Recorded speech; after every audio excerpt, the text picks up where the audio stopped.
Boris was the founder and is the founder and CEO of the Next Web, which is a creation that was recent, but in which the Financial Times invested in last March, I think. And I don't know if Boris is here. Boris is here. I ask you please to join me on stage. We were talking about diversification. We're going to just leave a few minutes so that the few people leave the room and the others will get in.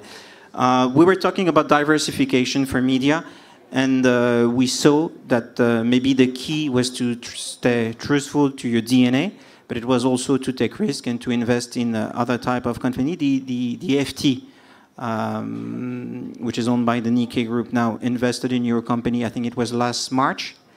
Tell us a bit more about who you are, what you do, and then we'll have a conversation, the two of us. Boris. All right. So I'll do a 10 or 15-minute talk about my company and how I got where I am, and I think then we're going to have a talk. So yes, if you want, you can sit down for a few minutes. Okay.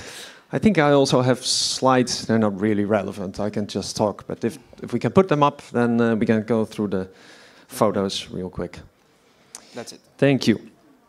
So my name is Boris. My last name is very complicated. Yes, and I just called you Boris. I'm sorry. I just it's just Boris. Yeah, that's fine. I also just Boris on Twitter, Boris on Instagram. So if you want to ask me questions afterwards, that's possible as well. I have these names on Twitter and Instagram because I'm old and I've been around for a long time. Congratulations. And it's kind of ironical that I've been asked to talk about the future of media because in general I've been bad at predicting the future. I used Google in 1999 and I said, well, Google is a $40 billion company. This is never going to work. I visited Twitter, their offices, and I got the name Boris when there were 6 people and 3 interns. And I thought, this is never going to work because ICQ and MSN are big. I think the list goes on of technologies that I didn't predict. But I did do one thing well. I built my company, the Next Web, TNW. And this is me with my co-founder, and this is a long time ago when suits were still a thing. So first of all, I'll tell you a little bit. This is a cryptical photo, but I'll explain in a minute. So my company is called The Next Web. We started that company in 2006. And this was not a strategic plan. We didn't write a business plan and came up with a plan for world domination. It started much more humble. What we had was a startup, and we wanted to launch it at a conference, and we couldn't afford to launch it at a conference. So then my partner said, you know what, why don't we organize our own conference? How hard can it be? I've learned to panic and run when somebody says, how hard can it be? Because it's usually always a lot harder than you think. And this was the case as well. So we organized our first conference, and by the time we had the conference, we had spent so much time organizing the conference that we could not launch our startup at our conference. So the whole thing was a failure. But the conference itself was very popular, so people really liked it. And I think the reason they liked it is because we had no objective of making money. So we just thought, like, we don't really care about the money. We just want to organize, launch our startup. So if we make 0 money but not lose anything, it's fine. If we spend or lose less than we would spend sponsoring another conference, still fine. So we just thought, what is the best conference that I can think of? And then we thought, well, it's great people on stage and no sponsors, because that's always boring. And that's basically it. Then we'll sell tickets, and that's the formula. Later we found out that most conferences are organized by first selling it to sponsors, and they want to be on stage for an hour to talk about their product. Then, of course, you can't sell tickets, so you fill the room with interns and students to at least make the room full look full, because that's what you promised the sponsors. But we just had great content and great people because we didn't give away tickets, because we didn't really think about that. So a week before the event, we called a few sponsors and we said, hey, do you want to have your logo on stage? Because we thought that looks kind of cool to have logos on stage. And of course, they all said, well, that's too short. We can't have your, that's too short to decide. So then we called a few other sponsors and we said, hey, our main sponsor canceled.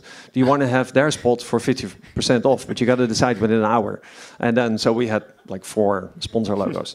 This was all very unstrategic. But it was honest and real and personal. We knew all the speakers. We didn't have money to go to a fancy restaurant, so my co-founder and I made dinner in my house for the 15 speakers we had. And we always try to keep this personal touch in our company. And if you ask me what's the future of media, I think it's personal, intimate communication, scalable intimacy. And it's not an orgy. It's not what you're thinking. What I mean is to keep the contact personal and not hide your personality. And that's a difficult thing to scale. But we've always done weird stuff on stage. So this is, I think, the 3rd or the 4th conference where my co-founder said, I have a few new iPhones. The person who tweets the most original way to get an iPhone gets an iPhone. This guy said, I'll shave my head just like you. And then after the break, we got him on stage and he shaved his head. So that's the sort of the stuff we do at the conference. We also went to New York, had a conference there, also in South America. We don't know how to make music. This is just for the funny photo. How many conferences do you organize now every year? I lost count, but we did ones in South America. We have smaller ones all across Europe. In the UK, we did conferences. And of course, I think we have now 14 big ones in Amsterdam. So once a year, we have a conference in Amsterdam. About 15,000 people show up. And it looks a little bit like this. Yeah, so this is the entrance to the conference, I think 2 years ago. Now, when we had the first conference, of course, it was difficult to get media partnerships because all the media companies said, well, you're too small. So after a year, and I remember where it was, we were at the airport in San Francisco and we sort of calculated on the back of a napkin, I think quite literally, I said, if we would hire one writer who writes full-time the whole year, that would be about 25,000 euros. And if this person would then sell 50 extra tickets for 500 euros, then we would already make that money back. And then we can talk about the conference the whole year and just what we think is interesting in tech because we know all these people. So we hired one writer. But of course, it's very difficult to hire one writer because if you say we're looking for one writer, then nobody replies. So we sent out a press release and we said the next web is expanding into media and we want to hire 20 writers.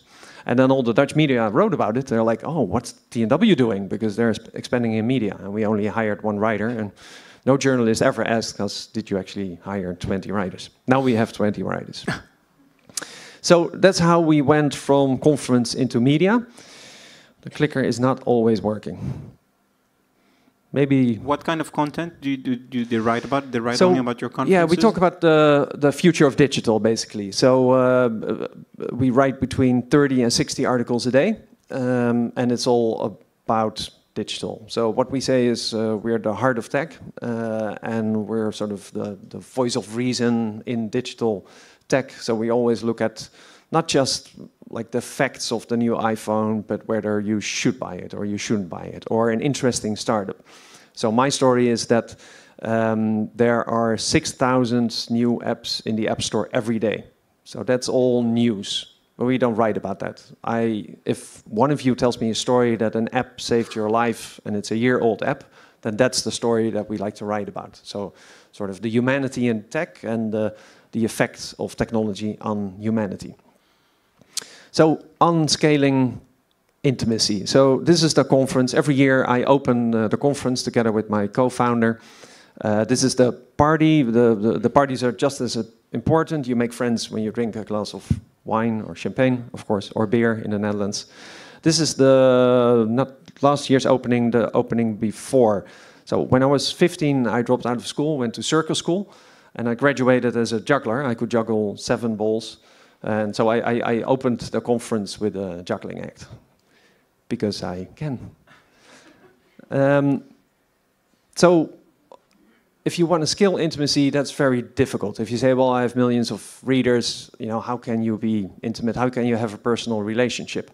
But there's actually a trick, and I want to end my story, and then you can ask me a lot of questions with this story of how we do that.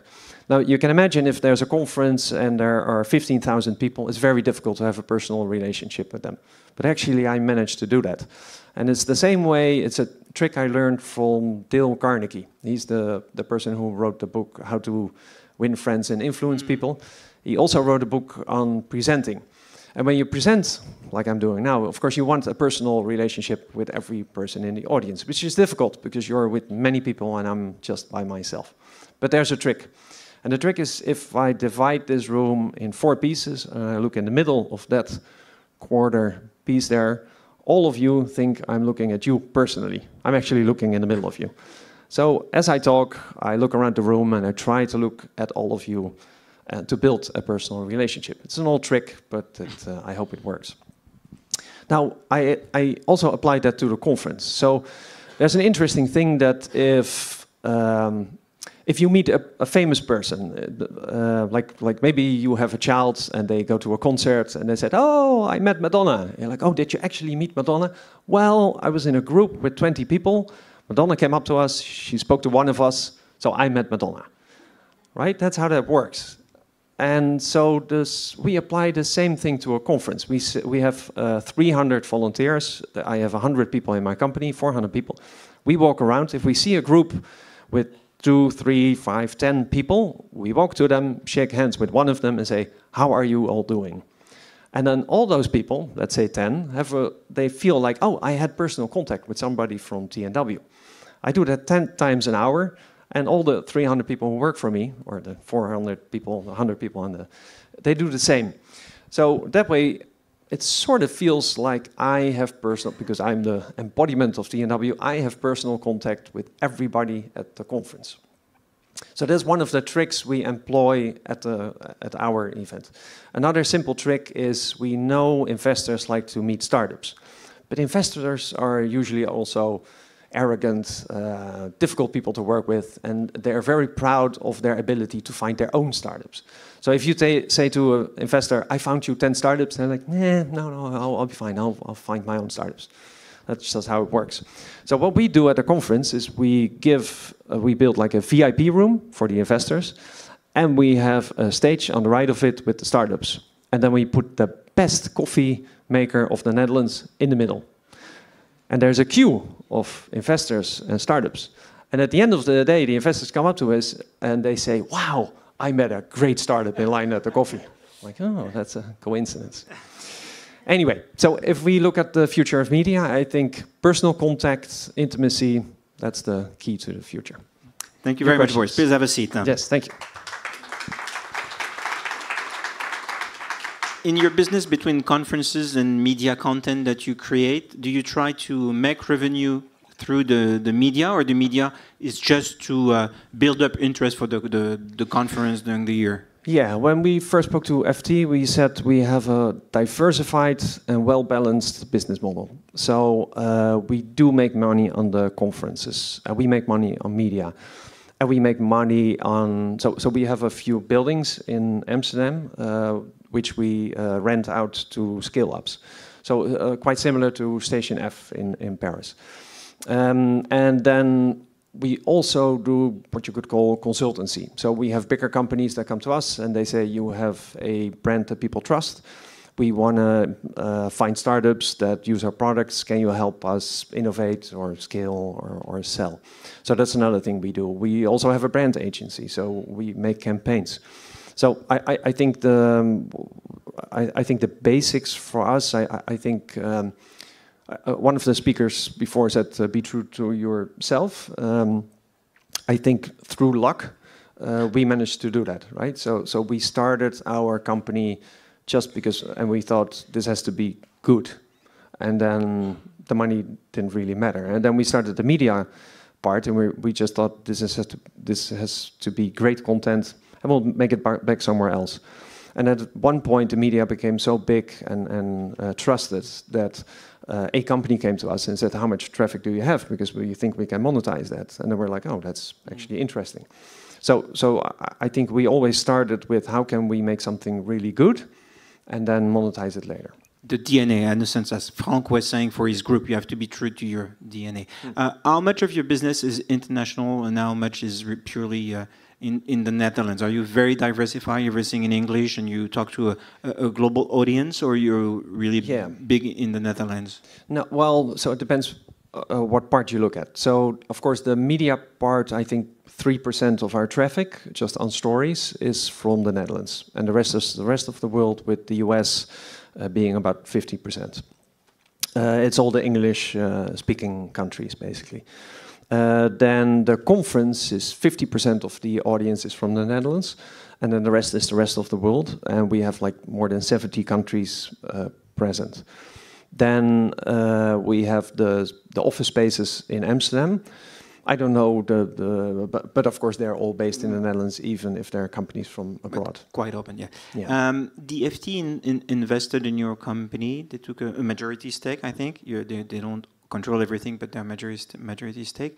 Why do you think they did it? Apart from the fact that you're successful, what do you bring to them, and how do you cooperate with them? Is it for them just pure investment, or do you try to cooperate and work with them on a daily or monthly basis? Yeah, so the official answer is I just have new shareholders. I had shareholders, they were bought out by the FT. Now I have new shareholders, but they have a slightly bigger share. So when we first started talking to them, negotiating, we said, so do you want us maybe to go to the UK or something? And they're like, no, it's your company, it's your strategy, do whatever you want. We believe in you, so whatever you think is right.